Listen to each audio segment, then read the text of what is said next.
యాదగిరి గుట్టపై ఇక తాగునీరు టాయిలెట్స్. కొండపైకి ఆటోలకు పర్మిషన్. సీరియల్ ప్రకారం రోజుకు 100 చొప్పున. పైనే భక్తులకు వసతి ఏర్పాట్లు. సామాగ్రి భద్రతకు క్లాక్ రూమ్. ఆఫీసర్ల రివ్యూలో నిర్ణయాలు. ప్లాన్కు ఆమోద ముద్ర పడితే తీరబోతున్న కష్టాలు. పాపం ఆటో డ్రైవర్లు దాదాపు ఒక 300-400 రోజులుగా ఆందోళన చేస్తున్నారు. ఎందుకంటే పైన ఆటోలు పోవడాన్ని నిషేధించిండు మన కేసీఆర్. ఎందుకు నిషేధించి ఎవరికి ఆన్సర్ లేదు. ఆడ ఎమ్మెల్యేని అడిగితే ఎందుకమ్మా ఎందుకు ఈ నిర్ణయం అంటే ఏమో సార్ చెప్పిండు. ఈవోని అడిగితే ఏమో సార్ చెప్పిండు. ఈడు ఎందుకు చెప్పిండంటే మరి ఏం చెప్పి మరి ఏ రాత్రి ఏం కాలు వచ్చిందో నువ్వు ఆటోను పంపిస్తే నువ్వు కథమైపోతావు అనడో మరి లక్ష్మీ నరసింహస్వామి ఎవరు చెప్పారు. మొత్తం 300-400 కుటుంబాలను రోడ్డు పాలు చేసిండు. వాళ్ళ టెంపుల్ కింద టెంట్ వేసుకొని నిరాహార దీక్షలు చేస్తూనే ఉన్నారు వాళ్ళు, రిలే దీక్షలు.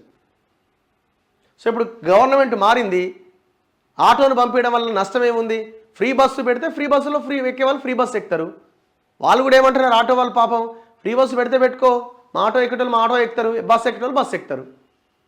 ఇక కారు పోతే 500 రూపాయలు పెట్టిండు. ఇక పోద్ది ఇక కారు.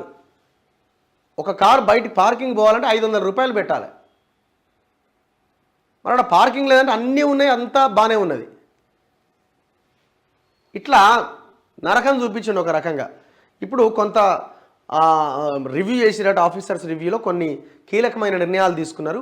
ఆ కీలక నిర్ణయాల్లో ప్రధానంగా ఆటో కార్మికుల గురించి. సో సీరియల్ ప్రకారంగా రోజుకు 100 ఆటోలకు పర్మిషన్ ఇస్తారట. సో అట్లా వాళ్ళు వాళ్ళ వృత్తిని వాళ్ళు కొనసాగించడానికి అవకాశం ఉంటుంది. సో తాగునీరు, టాయిలెట్స్, ఇంకా రకరకాల చేంజెస్ అయితే ఉన్నాయి అక్కడ. మరి ఇంకేం చేస్తారన్నది చూడాలి.